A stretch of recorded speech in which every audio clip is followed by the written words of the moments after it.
Michael Brown. You can try to find Michael Brown. Brownie, you're doing a heck of a job. This is the Michael Brown Show. Hold on tight to your dream. Yeah. Hold on tight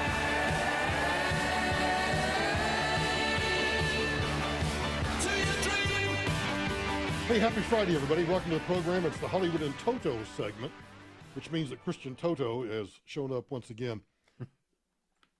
One day this week, Yes. I forget what we said last week, but we joked about either I was going to terminate your contract, or you were fired, or you were quitting, or something. I would never quit. You apparently have several fans. I do. Yes. My mom. I would say Does your mom like me? yes. Oh. But I'm talking about other than our relatives. Okay. Okay. I would say you have more than 6. But less than. But less than a dozen. I'll take it. That at least anyway were truly, wasn't it on YouTube, Angie? Weren't they asking us on YouTube or was it on Facebook? I don't remember which one, but they were asking. They were asking. Mm-hmm. What's happening to Toto? We can't let Toto go. That's one of my favorite segments. Wow. Wow. Thank you, guys and gals. I'm Well, we shocked and we can honored. assume it was you sitting in your basement in your underwear. You think it's easy creating all those different aliases and punching in my keyboard? Exhausting. Well, not when you're in your underwear. You're in your underwear. You got a beer or something sitting next to you, and Just you're one? you're just that's right. Here's a confession. I told this to my wife this week. I said, I'm 49. I'm turning 50 in a week and a half. And I Oh, said, Angie, mark that down. We should have a birthday celebration. I said to my wife, I've never, like at the end of the day, craved a beer, needed a beer, wanted a beer more than the last 6 months, maybe 3 months. Like every night. That's a glimpse into my social life and parenting. Just FYI. Yeah. I don't have an addictive personality. I've got people in my family who do. Oh dear Lord, I need a beer at the end of the day sometimes. It's just, parenting is so hard. It's so hard. And I've never felt that way. So I could have a beer. I can go out with friends. Right. I could drink casually. I could drink socially. I can go weeks without a drink. Now I just like, all right, what's my schedule? How much work do I have to do? Do I have to get up the next day? How bad? Oh yeah, I can. Like three beers, but still, like I need it. All right, so I had a sad. lunch today, Uh-huh. and this guy walks up. As he's walking up, I'm thinking, you look vaguely familiar, but I couldn't make the connection. And he reaches out and goes, Michael? And I go, yeah. And I said, yeah, like, I know you, but I can't make the connection. Right. And he introduced himself and said, I'm John. I live down the road from you at the undisclosed location. Oh. Yes. And then I made the connection because Okay. I've seen him before when we've all met down to have coffee or Diet Cokes or whatever at the store. And he asked about, how our property was and blah, blah, blah. And he starts to walk off and he swings back around. And he said, which is always, with me is always scary, right? And he goes, you don't know me all that well, but I need to say something. Ooh. And I thought, oh, here it comes. What is it? And I didn't realize he listens. He obviously listens a lot. Okay. I just wanted to tell you how much I appreciate you being a critical thinker. And I was stunned. Because I'm not always a critical thinker in this program. Sometimes I'm Dumbassery.com? Yeah, that's right, dumbassery.com. And sometimes I just go off the deep end. I go on rants and I go on tirades. But when I got back home before I came into the studio, and I don't know if there's a connection or not, but that's been mulling on my mind because people have this expectation over here, and I know it's the same with you. They have this expectation over here, and I don't know, I can't speak for you about this, but I certainly can for me. I don't meet those expectations. I'm just, at the end of the day, I'm just a jerk. And I know that I'm a jerk. I'm a total a-hole. So as I'm packing up to come into the studio this afternoon, as I leave my workspace and turn to go where the steps are and go up the steps, is where our bar and stuff is. I almost stopped and thought, God, I'd like a shot of, because we had a moonshine guy in last week. I'd like a shot of moonshine or just a shot of tequila before I go to work. How sad is that? We can be in rehab together. We can still do the show. Why not? not? We could do it from Betty Ford, couldn't we? Now, do you want to go to Betty Ford in like La Jolla, or do you want to go to Betty Ford in Scottsdale?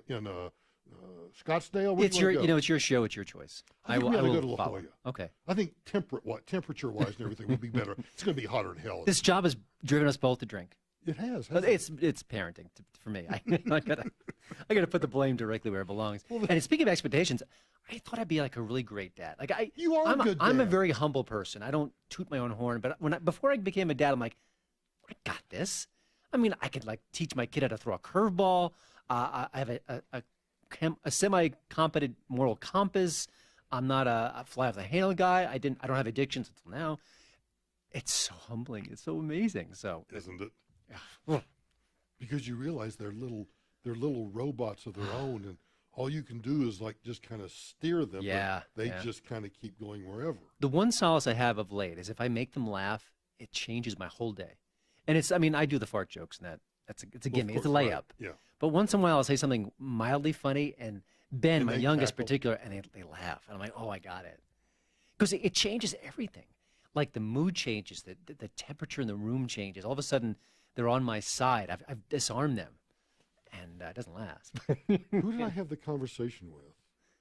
That you remind me of all these things. This has nothing to do with Hollywood and Toto, but somebody was talking about, like I don't like yoga, so I don't do yoga. Yeah, yoga. Okay. I just, but they do this thing of when they get up in the morning, they forcibly make themselves sit on the edge of the bed Uh-huh. and smile for a full 5 minutes. That's creepy. I'm sorry. I I just know. made a lapse of judgment. But they said Uh-huh. that whether it's the endorphins or what, that and they said, now the first day, no. Mm-hmm. Second day, no. But after you do it for 2 or 3 weeks or a month, they say it actually does change your entire attitude. And you end up looking like the Joker, which is kind of a negative side effect. You got that big smile and everything. Well, yeah, if you get frozen in that, but I thought your face only froze that way if you were doing something else. Or But something. Oh, oh. you'll get through the parenting thing, I promise. Yeah, in 6 to 8 years. And when the you're out of the sad house. part is, it's easy for me to say that. Uh-huh. It's absolutely hell going through it. And it shouldn't. Well, listen, good days and bad days, but Right. it's hard. It I really know. is hard. I know. And I've only got 2 kids. I imagine you get 5 or I 6. only My have wife two. is. I know. My wife is one of 9 children. I just want to go hug her mom and just say, I don't know how you did it. Can you imagine having 9 kids I in the get house? 3. 3 scares me to death. Well, My buddy had 2, and then he had a third. It was not exactly planned, and Yeah. and it worked out beautifully. His youngest is a great kid, but I could just tell in talking to him years ago, but before he became a dad for the 3rd time, he was shell shocked. Like, I thought we were done. We sold our kitty stuff, and mentally you were on to the next Right, you're chapter in our right, lives. right. Oh no, here it comes. yeah. So, anyway, so I guess we should talk about Hollywood. You want to? Yeah. John Goodman. Yeah, I didn't even plan to talk about this, but I was on the elevator coming up to the studio. I'm like, we should talk about this. He's in the news. The Connors, the reboot of Right. Roseanne, is coming out soon. It sounds like they're going to kill off Roseanne because I don't know what else you could do with her without killing her off because she's got to be in the periphery and she can't be on TV anymore. She's, Oh, they're going to put her in a white sheet That's and burn her at the stake. but John Goodman, who is Dan Connor, is going to be on the show. And he said about Roseanne, I don't want to talk about it. I'm paraphrasing here. Oh, let me. Okay, you may say I- the exact. May I quote it? Yeah, absolutely. Comes from page 6 of the New York Post, right? Okay, page Yeah, 6 is the New page York 6, Post yeah, the New York creation. Post. Right. Quote, I was surprised. I'll put it this way. I was surprised at the response to Roseanne. And that's probably all I should say about it. I know, I don't think that was the inflection. Mm-hmm. I know for a fact that she's not a racist. And I heard that, and my first reaction was, not better late than never. Where were you 4 months ago when she needed you most? That's Well- my initial, Brett, and I want to get your take on it too. All right. Okay, hang on. I'll give you my take. Okay. As soon as I take a shot of something. You're listening to The Michael Brown Show.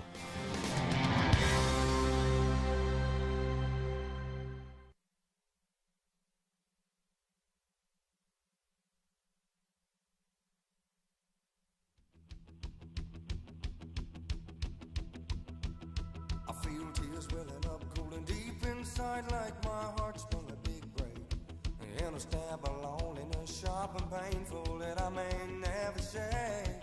Hey, welcome back to Hollywood and Toto on the Michael Brown Show. We're talking about John Goodman and his response to the reboot of Roseanne as the Connors, and his statement, at least in page 6. I don't know whether he was talking to page 6 or what, but anyway, that's where the story is. But down below, Goodman's quoted as saying, Barr had to sign a paper saying that she relinquished all her rights to the show so that we could go on. I sent her an email and thanked her for that. I did not hear anything back, but she was going through hell at the time, and she's still going through hell. Then we go back up to the top of the story, where he says to page 6, I was surprised, I'll put it this way, I was surprised at the response, and that's probably all I should say about it. I know for a fact that she's not a racist. And you want my response. Yeah. If you know for a fact that she's not a racist, and you were surprised at the response, that tells me you were scared by the response. Yeah. And scared for your own next gig, which kills status in Hollywood. Which I shouldn't say kills me, which astonishes me because it's John freaking Goodman. That's what I thought too. If it's some 22-year-old guy or gal who got her first big break and she is scared to death of the Hollywood machine chewing her up and spitting her out, kind of get it. It's harder to be brave at that point. But when you're John Goodman, who's been in a million movies and guarantee will be in a million more, who must have enough money stashed away to be comfortable if everything ended tomorrow, and you can't even come to your old friend's defense, it left me so bitter about him. And I love John Goodman as an actor. I've loved him for years. Me too. And I met him one time in of all places, New Orleans, right? Here's why I think I've lost a ton of respect. This is the 13th anniversary, this week is, the 13th anniversary of Hurricane Katrina. And the thing that probably hurt me the most, other than the effect it had on my family, were those people that I thought were friends, that suddenly, when I'm getting all the spears thrown at me, the people that now, some friends did come to my defense. Tony Snow, for example, came to my defense. I'll never forget that. Laura Ingraham came to my defense. The rest of them? Scattered. Yeah. Oh, they scattered like the wind. And so when I read a story like this, that's what I think about. And I think about, if you're going to say now that you know for a fact that she's not a racist, and you didn't have the cojones to stand up and say that then, you didn't have to make a big deal of it. All you had to do was just say, everybody, maybe you ought to back off. I've worked with her, known her for years, and she is not a racist. That's all you had to do. And all he had to do. I don't think you get in trouble for that. I don't know if you do or not. I don't know. I don't know. I mean, if you were in a very delicate position, potentially. But what's amazing about it, and there was a story this week at, I think, BuzzFeed News, saying how male comedians like Aziz Ansari and Louis C.K. are allowed to come back and perform and be comedians again, whereas Samantha Bee and Kathy Griffin haven't been. Now, the story is all over the place, awful, incorrect, making wild accusations, trying to make it a feminist issue where it's not. It's a disaster. Yeah. But I also thought, where's Rosanne in this article? Because she sent one tweet, and everything is over for her. The money what's the expression? The money dried up. Yeah, what? For her show. I mean, she literally had to sign away the show that bears her name, that she created, that made her a star, that changed sitcoms forever. One tweet, and she's got to write herself out of its existence. That's amazing for one tweet. No one was hurt, and she apologized. And she doesn't get the treatment of, well, she's a woman, she must be defended, there's a sexist society. She doesn't get that treatment because she's of the wrong political persuasion at this very moment, even though she's all over the map politically. Right, she's on what she is. She's on, she's a mess. Yeah. She's on board with Trump at this moment, so she must be taken down. And John Goodman sat through every bit of that and just folded his arms and did nothing.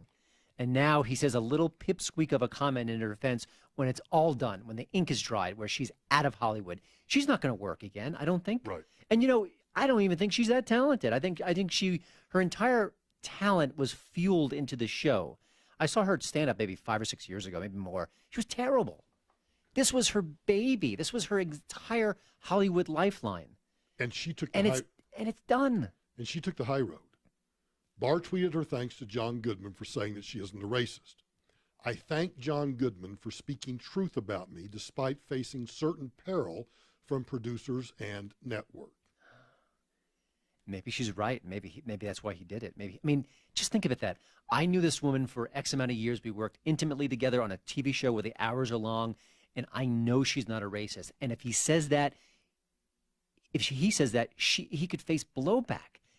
You know, it's funny. You mentioned your situation. Hollywood and politics are just nasty environments. Nasty, right. And people have to be uber selfish to protect their own everything. Right. And so for the people who didn't defend you, they were thinking cowardly. They weren't being brave, and they weren't sticking up for their friend. Right. And that's exactly what he did. And I want to make sure that everyone understands this. There are those people that were not friends in the sense of we didn't socialize together, we didn't have a long-term relationship or anything like that. That I expected that of them because they're political animals and they want to go on to the next big thing and blah blah blah. So I get you little weasels want to do that. But those who, for years and years prior to even going to work for the Bush administration, that were friends, that walked away. Yeah. You know what? Shove it. Yeah. Shove it. And I don't want people to think, because I'm truly not angry, because I've moved on. My life's good. My life's fine. You know, success is the best revenge you can get on almost anything. But I get mad when I read these stories. Yeah, I do too. It makes me think about my situation. And you know, the word brave is thrown around Hollywood all the time. He's so brave for doing this. She lost 10 pounds. It was so brave. No, if John Goodman on day 2 had said, you know what, I know her. She's not a racist. The tweet was terrible. I completely agree. But I know her. I know her heart. Yeah. That would have been brave. That would have been brave. And he didn't do That's it. right. Yeah, I know. It's a shame. It's just the way the system works. And I'm so exhausted by this. You know, we need to protect women. We need to protect women, but not that woman. No, she deserves every brickbat that's thrown her way. Right. But this one, and this story I mentioned, the BuzzFeed, they mentioned, Samantha Bee has really suffered because of the feckless, you know what word. She didn't suffer a whit. No. Every comedian rallied around her. Yeah. The show wasn't canceled. Right. She didn't lose a gig. Nothing. Yeah. They said, she still gets asked about that in interviews. So what? That was a big thing to say. And if the parties were reversed and you said Obama's daughter or something was such and such, you wouldn't work again for 5 years. You wouldn't work at McDonald's. That's right. You wouldn't get a job. You're very qualified, ma'am, but I know what you said. Yeah. Yeah, no, I'm sorry. Hardee's, maybe. Is there? Sorry, Hardee's Inc. Just a Is joke. there anything fun to talk about this evening? I'm looking over my list here. Let's do Palingate. You're listening to The Michael Brown Show.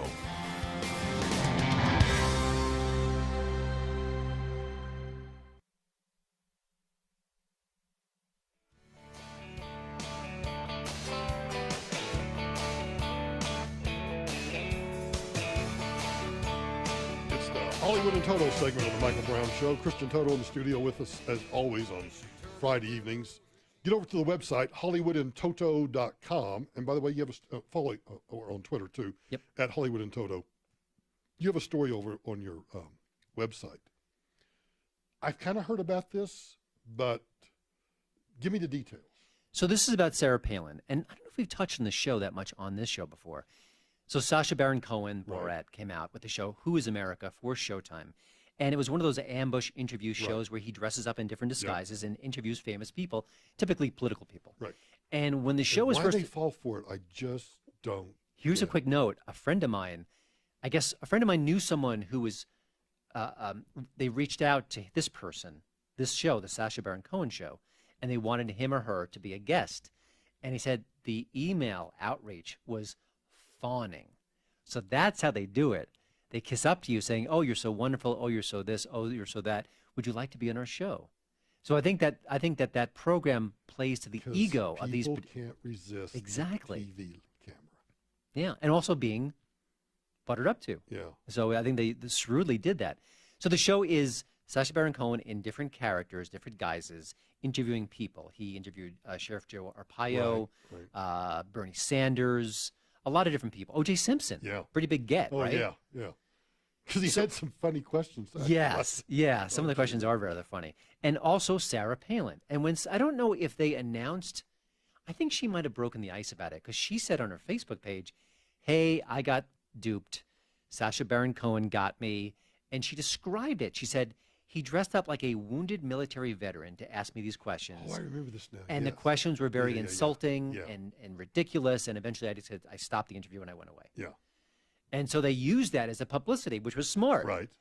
And then I thought, I actually wrote a story about this for the Washington Times. I said, it's kind of gross. I mean, listen, I'm not offended by stuff, but impersonating a military person who's been wounded is really beyond the pale. Yeah. And then Showtime eventually came out with their statement saying, you know what? That's not true. He was in this particular character who rides a motorized scooter but is not infirmed. There was no military. I think he might have had like a tiny little flag on his lapel. She was wrong. She was completely wrong. And we assumed we would see that when that interview aired on the show. It never did. They held a segment. Really? Which is really weird because that was the biggest thing of the show. One of the big gotcha moments. We got Sarah Palin. Because I was going to say, you don't have to be in a uniform to claim that you're a disabled vet.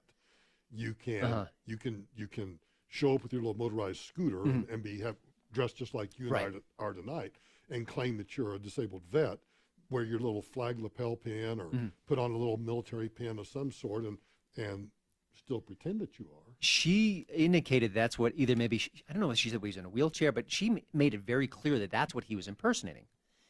Boy, you'd think they'd air that to prove her wrong. Right. And the fact that they had this entire season go by, it was like 7 or 8 episodes, and it never shows up. Now, a few weeks ago, one of the Showtime head personnel was at some sort of event being asked questions, and he teased, it may not be on the show. We're always refining the content. Sacha Baron Cohen is always very critical of his shows and what he puts on the air. So they knew it then. So if I get they called teased out, it. I won't air it. They laid the groundwork. Yeah. Now, Showtime could be completely right. Sarah Palin can be completely off the reservation with this regard. Why would you not show it? Particularly considering that that's his shtick. That's his shtick. Right. It's a high-profile get-in interview. Right. Ratings gold for a show which didn't do very well in the ratings. They got a lot of publicity. Yeah. And also, Showtime is it shows movies, TV shows, original programming. Right. They have documentaries too. And I think their credibility is a little bit dinged by doing this. I mean, they're a network after all. I mean, they're not known for hard news, but they do a lot of documentaries and they want to be reputable. Why would they not at least show it? And just a few, like a second or two, and say, okay, this was the character. You can see he's not a military person, at least by description. It's very, very strange. And of course, the media just reported on it very basically. The clip didn't make the show, with no skepticism, no cynicism, no. Hey, wait a minute, it's Showtime. Your 5 questions. The 5 questions are fantastic. So, will we ever see the segment in question? And then I also when did you reach out to Showtime? I did not, because I think I did initially for the story, and they didn't write back. And then they basically, when they wanted to share their story, they will. So I will reach out to them again, but I just didn't think I'd get an answer. So will we ever see the segment in question? Why cut it in the first place? Which, to your point, is a great question. Why not go for the ratings gold? It's all about ratings, I thought. Particularly if you can deep sick Sarah Palin. Yeah, at the same time. Right. Don't you want to show your cards? That's pretty good. Does Showtime want the fake news moniker? It's very strange. And we shall see. Now, usually shows like this will end up on Blu-ray, home video, DVD, and they are almost always chock-a-block with extra features. I really want to see when that comes out. If they hide it then something is significantly and the deal is Sarah Palin claims that at some point midway, 3/4, wherever during the course of the interview, she got fed up with the questions and walked off the set. Which is even more entertaining. Right, exactly. That's even better than her sitting there with all these stupid questions. Yeah. She builds and she builds and then you think, okay, I want to watch it. What's the question that makes her snap? Right, yeah. So, my view of Sarah Palin when she came on the national scene, I liked her. I thought she was fascinating. She was a great speaker. She was charismatic. She was different. I've had less and less of an opinion, just personally, Right. about her as a persona. And I think if she lied about this or just completely misread it, it's just another significant dent in her armor, her sort of public persona. And I would agree, except now you're asking me to, and clearly we're both talking totally out of school because neither one of us have seen this. But we're seeing this. I mean, I'm describing the situation. Right. I'm just saying, but Showtime said what they've said. Yeah. Sarah Palin said what she said, but we haven't actually seen that video. The answer's out there. Yeah. It's very easy. And, it's a media company. I'm sure they've got a YouTube channel. Just put it out. Yeah. And even that would get tons and tons of hits, I bet. Right. It just doesn't make sense. See, and I'm in the position now of having heard this story. Prove me wrong, because I tend to believe Sarah Palin, just because of what Cohen does with all the other interviews. Right. It wouldn't surprise me in the least that he wouldn't do something like Or even just show the raw footage. that. Yeah. James O'Keefe with Project Veritas. Yeah. Show us the raw footage. You've got to show us this Yeah. is selectively edited. Right, yeah. But that never comes up. It's just weird. And, when I wrote the story, I didn't want to be bashing Showtime. I wanted to be very clear that they can just clear this up. They may be completely in the Sure. right. But the fact that they haven't been open, they haven't been transparent is weird. Easily fixed. I don't know. And they're going to do more of this. I think the Showtime higher-ups want more episodes. Whether Cohen will do it, he's sort of an interesting, quirky guy. He could always say, I'm done What with is this. his deal? Where did he come from? He's a British comedian. He's, he did Ali G show for a while, Yeah. but then Borat broke him out massively. Yeah. But his subsequent movies weren't very good. The Dictator, Bruno, Oh, yeah, I the forget about brothers The Dictator. Grimsby, I think it I was. don't think I saw. It's Grimsby just Bruno, yeah, it's a the- sliding scope. I thought that Borat was hysterical, and it was new and it was candid camera-esque, Yeah. and it was naughty. It just really kind of took everyone by surprise. And I think he's a very talented guy. He was going to play Freddie Mercury in the movie, and then he dropped out. Now it's Rami Malek. That comes out in a few weeks, but Bohemian Rhapsody. Oh, Anyway. okay. All right. Yeah. What are you going to do next? Well, we could talk about Louis C.K. He came back, and I think it started another firestorm. Why? Well, I'll just ask you the question, but why? Why when you... Hang on. All right.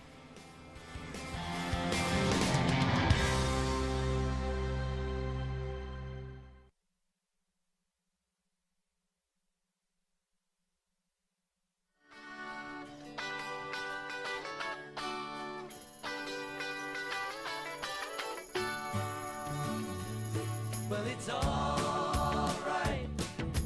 Riding around in the breeze. Well, it's alright. Hey, welcome back to Hollywood and Toto on the Michael Brown Show. Set up the Louis C.K. because I want to try to see if I can't find something that I heard, see if it's true or Sure. So about 9 or 10 months ago, there was a big story that several female comedians accused him of exposing. He exposed himself to them and committed a sexual act, and it was horrifying. And it was often in the role of these were all comedians getting together, and the female comedians were certainly not super famous like Louis C.K. is. Right. And this was a chance to meet a genuine comedy god in a sense. And when they arrived, he put them through that ordeal, which is just disgusting. And I think there might have been 5 women. I think it was around 5, give or take. I hope I had that right. And he essentially said, "Yeah, Yeah, I did it. I did it." I did, right. And then he said, "I'm going to go away." Yeah. And this was all the whole Me Too situation. We talked for almost a year now about Harvey Weinstein, all the fallout from that, and we haven't heard from him. And he actually had a movie that was coming out mere weeks after that, I Love You, Daddy, which, by the way, I saw. I got a screener Oh, of it. really? It's quite good. My wife liked it too, and she's pretty tame about You think movies. they'll ever release it? It's got to come out sometime. Yeah. At some point, things will die down. Yeah. But it was, the scandal was so big that they took a movie that he made and said, "Oh no, we're not Yeah, going to show that shelve, anywhere," yeah, shelve. even though it was coming out for award season consideration. So we haven't heard anything from him. But then a couple days ago, he popped up unannounced at the Comedy Cellar in New York City and did like 15 minutes of his act. And here's what I heard about the act. Okay. And I didn't know whether it was true or not. It's just, again, one of those things I heard. So according to Vulture, It's a legit site. okay, the short set was his first appearance after he released a statement in November admitting to sexually harassing 5 women following a New York Times expose. 2 women who sat through CK's set told Vulture, okay, so it's third person, told Vulture that though the small venue's audience was overwhelmingly supportive of the comedian, one joke about rape whistles was uncomfortable, and that there seemed to be a divide between how men and women reacted to CK's presence. I get that. I mean, I think we often mock snowflakes and reacting terribly to humor that's meant to be funny. But given all the stuff that he did, given the fact that he only went away for 9 months, why would you come out and do a rape whistle joke? It's very strange. I mean, also people said, hey, he should have addressed his situation directly. It's another argument, and maybe he could have found humor in it, which would have been very challenging to write that kind of material. But, he's testing the waters. He dipped his toe back in the comedy pool and wanted to see what happens. And the reaction's been pretty interesting. I think Michael Che from Saturday Night Live was more supportive of him. Michael Ian Black was as well. Then I think he backpedaled based on some Twitter feedback he got. Yeah. And people on the right are often saying, you know what, if he can go out and if people line up to pay his money to pay to see him, what's stopping him? He's a free man. Yeah. He didn't, if there's no sort of police charges against him, he did something disgusting. But as far as he has the freedom to make a living as well as he can. Let's see, TMZ's got the story too. Let's see what TMZ says. He did not tread lightly. The women told, they're quoting Vulture also, but people were laughing and I was just sitting there like, oh my F word. They were uncomfortable and depressed that CK's joke had killed, especially considering the things he's admitted doing. So it sounds like they're all using Vulture as their source. So we don't know whether he used a rape whistle joke or not, but it sounds like it. Yeah. I mean, it's not the end of the world. Right. My question is, or I think where the discussion goes now is, what happens next in our society? We've got the Me Too movement. We've got people who have been outed as doing all these different things, a variety of things. When do they come back? When do we heal? When do we accept them back? Is there a punishment that needs to be doled out? I mean, he lost his FX show. He lost multiple deals across the board. I was reading all the things. Well, this is why the Salem witch trials were so good, because the way the witch trials were set up, if you survived the burning at the stake, then you're okay.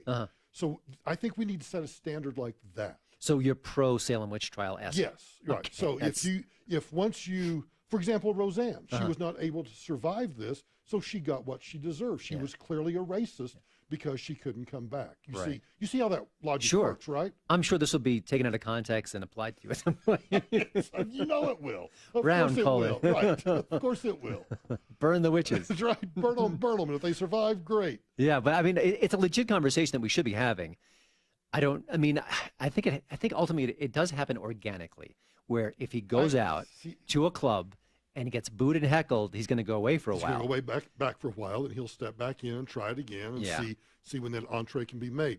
I guess, I don't know how you feel about it, but when you put it in terms of all of those things, racism and the sexism and the Me Too and all the other stuff, I'm exhausted. It is exhausting. I'm exhausted. But at the end of the day, though, what he did was really nasty, and he really hurt people. Right. Now, I don't mean physically hurt them, but if you're a young comedian, these women are still suffering in their careers. Right.